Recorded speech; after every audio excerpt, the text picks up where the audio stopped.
Kia ora koutou, no mai haere mai, and welcome to Frogs on Friday on a pretty dreary day here in Tamaki Makaurau.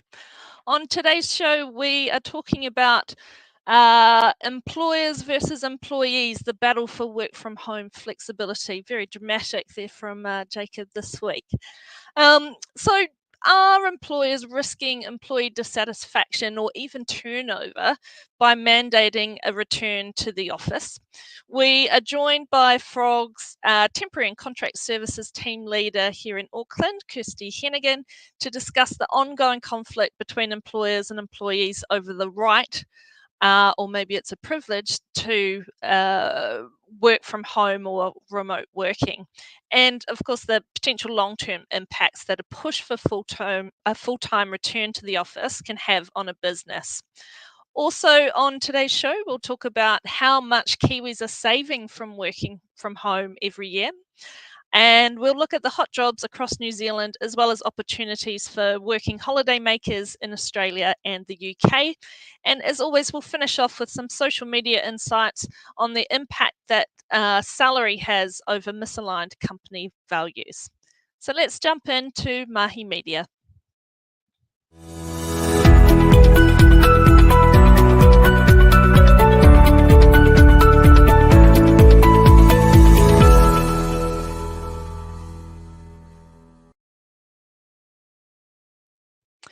Now, of course, working from home, flexible working, should we return to the office, has been a topic ever since COVID, but particularly this week it's a hot topic as the government's directive for public servants to return to the office has come through, as well as the resulting fallout. So I spoke with RNZ earlier this week about some of the benefits in providing flexible working that it can bring to both employees and employers, including saving money.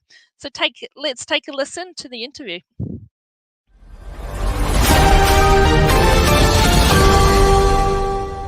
Research from a recruitment agency found people who work from home are able to save more than $5,000 a year and often make decisions based around what jobs have more flexibility.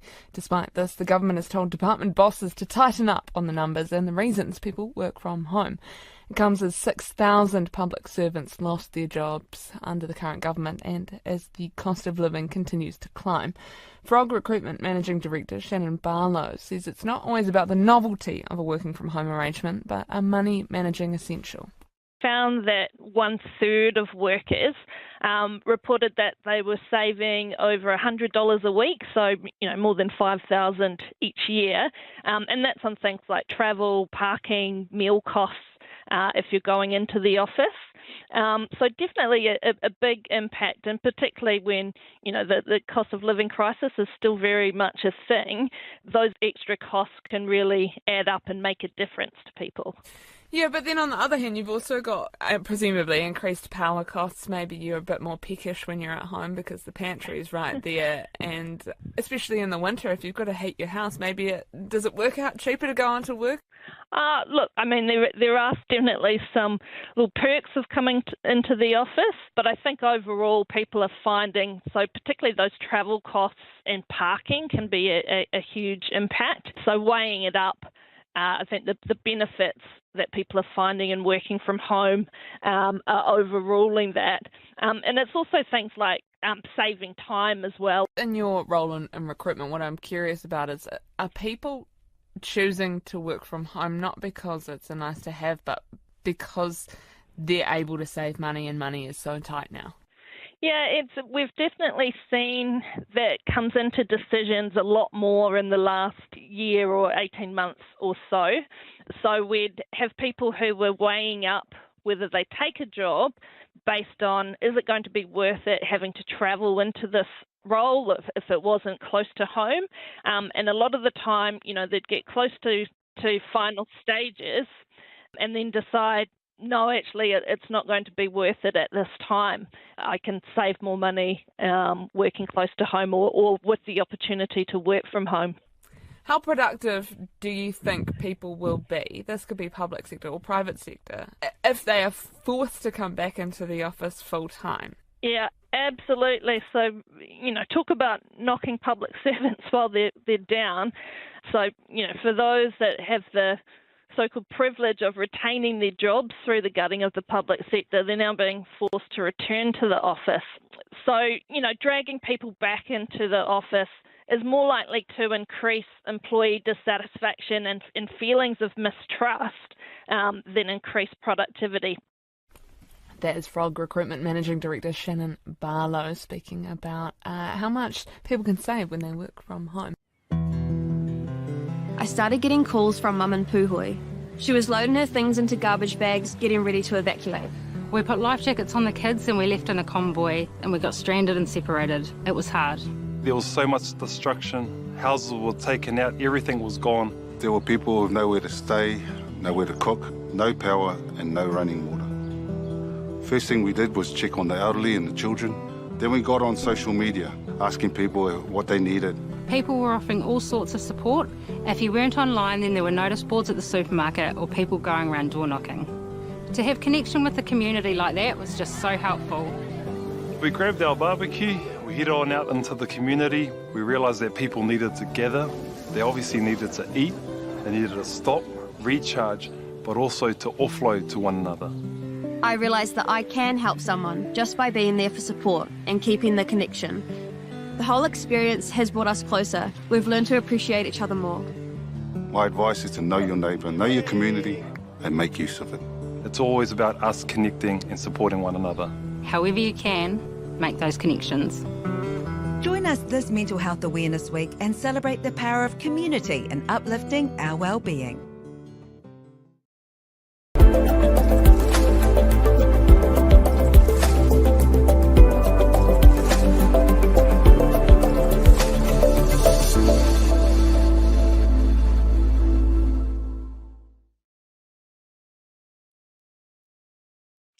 Okay, let's take a look at some of the hot jobs across New Zealand this week.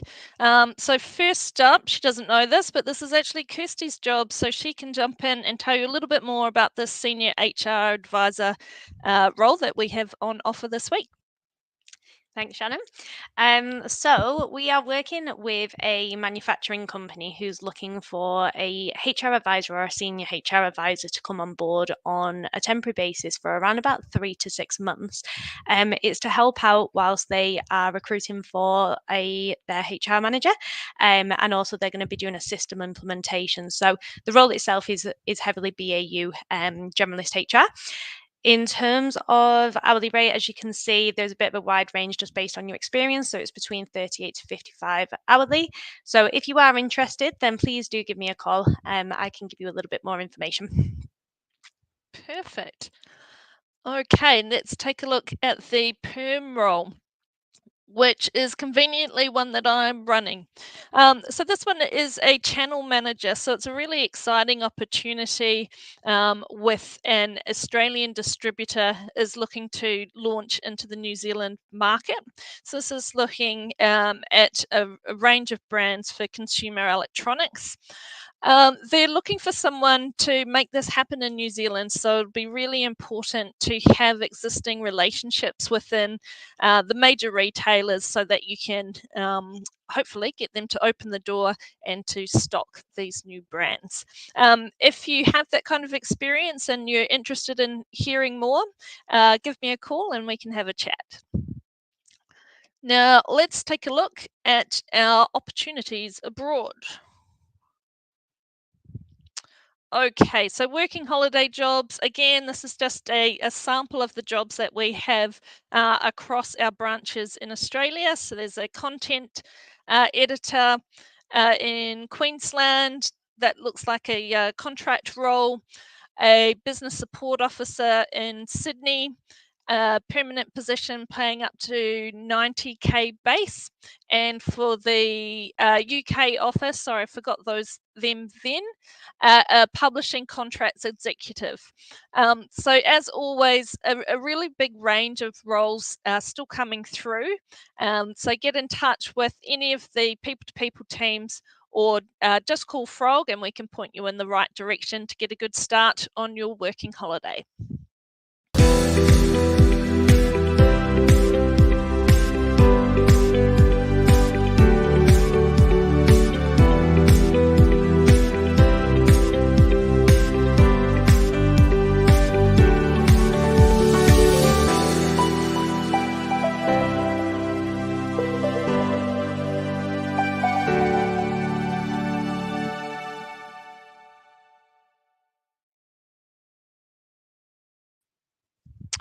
Okay, so it feels like we've never really stopped talking about work from home and flexible arrangements and whether it's better to offer that or bring them all back to the office.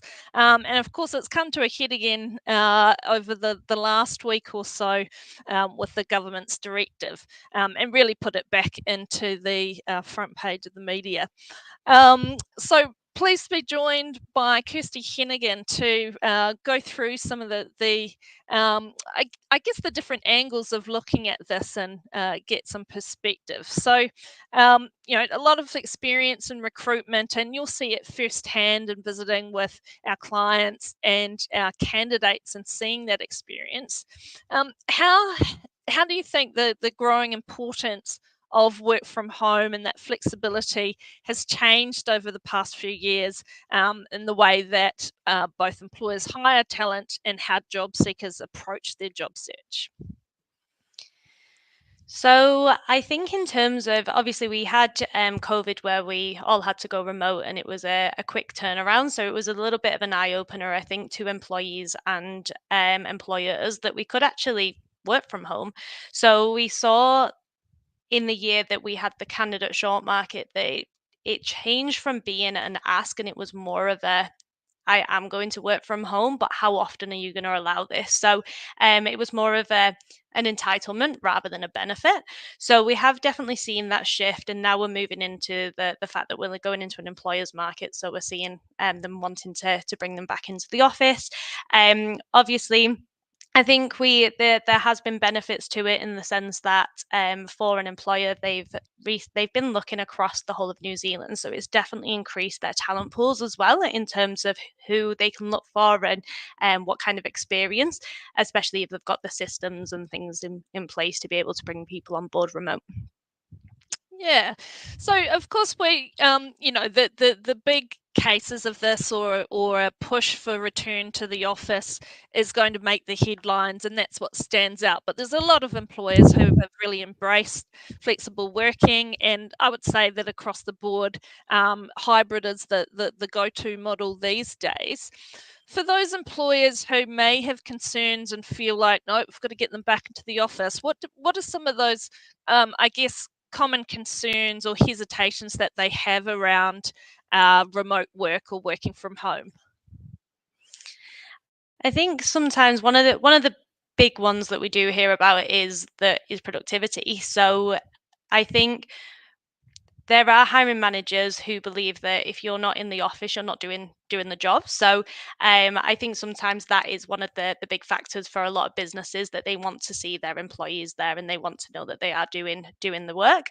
I think the other areas that we have actually seen it is new people coming into the business. Sometimes it is a case that their development is a little bit slower than other employees that are in the office full time, just because they're not getting the learnings around them.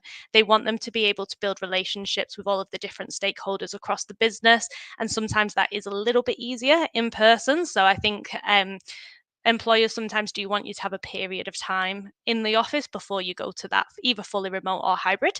And then there's the other things like the culture. There is definitely an impact. Sometimes people don't really embody like the mission and the values because they are working from home, so not really getting that collaboration with their teammates as well, I think, is one of the big things that we've seen as being why people are looking to bring them back into the office. Sure, definitely. You've probably guessed by now, I'm totally team hybrid. I think the typical me, sit on the fence and have the best of both worlds, but I think that can work really well for employees and for organisations. Now we are seeing, of course, a bit of a push from some areas to bring people back into the office full time. What are some of the potential negative impacts on those businesses if they do go all in and try to mandate this? So I think the ones that you're going to see off the bat, and I think you mentioned this in the radio interview that we listened to, but you are going to see people not being as productive. They're not going to be satisfied about the fact that their benefit of being able to work a hybrid role has been taken away from them. So I think you will initially see that reduction in terms of productivity in the role. Obviously, we are in a market that's an employer's market, so I don't think you'll feel the turnover instantly because people at the moment are looking for job stability. However, once we do start seeing the market shift, I think a lot of businesses are going to start seeing people leave the workforce. And I think the other thing is there are some people that can't work in the office full time, and it's to do with things like they are the primary caregiver, or they've got a family member at home that they need to look after, or they need to pick their kids up from school but they'll jump back on later on so that they can actually get the work completed, or they have health issues that they need to just have that flexible working so that they can actually manage their productive times to their less productive times. So I think you are going to risk losing some really key performers as well from the business because they can't actually come into the office 5 days a week because they don't have the networks or support around them to support with that model. Yeah, absolutely.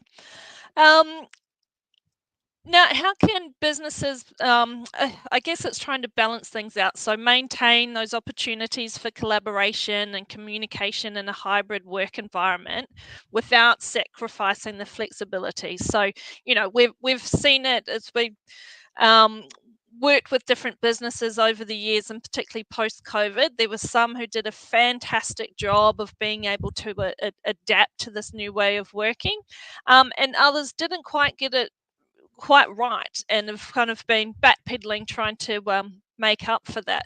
So how can they get that balance right? I think we've seen a lot of businesses looking at how they can tackle this, and there's been great ideas implemented. So obviously your work from home days are normally for your focus. You've got things that you need to get done, you need to get your admin done, or you've got a project that you need to just have no distractions. That's great for your work from home days. What businesses have started doing is anchor days, because there was you can work from home 2 days a week or 3 days a week, and then they were coming into the office and their team wasn't there. So it kind of defeated the purpose of them being in the office, to be honest. So what we've looked at is anchor days, having the team in the office on a certain day, but then you can work around that, and they're your collaboration days. They're the days when you get together and you have your strategy and your thought processes around how to tackle something. Whilst working from home, your communication channels. I know there's a lot going on these days with all of the different channels that are out there, but really just setting up, where do we communicate? What do we communicate on? Is it Teams? And which kind of chats? Is it a channel? Is it a chat? And what goes on there, just so that all of the information's in the right spot. And I suppose the other thing is as well is just if people are working from home, doing those one-to-one conversations. So rather than just having your group meetings, because what happens a lot of the time is people sit there without the camera on, they're on mute. Are they even at the meeting? Are they engaged? So I think definitely try and get people to have the camera on and engage in the group meetings, but also just have those one-to-one meetings as well, because then you know that person's actually getting involved in some of the conversations and you're getting to hear their perspective on how they're getting on as well. Excellent, some excellent tips there. And I said we've got a question from the YouTube channel from Sri. What jobs are the most vulnerable to be back in the office? Well, definitely at the moment, any public sector jobs, they've had a clear directive. But I think it does, yeah. I think it definitely does matter what kind of role you're in, and some are a lot easier to be able to do from home, and to make that argument that as long as you're getting the outcomes and if you can still deliver on what you need to in that role, that it shouldn't matter where you're doing it or what time of day. But there are some roles, particularly with that need for collaboration or that FaceTime interaction, whether that's internally within the business or with customers as well, we'll have more of an emphasis on bringing them back so that the team can be more productive as well. All right, so we'll leave things there. There's always lots to say on this topic, but we'll leave that for today. But please feel free to put in your comments and yeah, give us your 2 cents worth. We'd love to hear it as well. So let's finish off with our social media polls.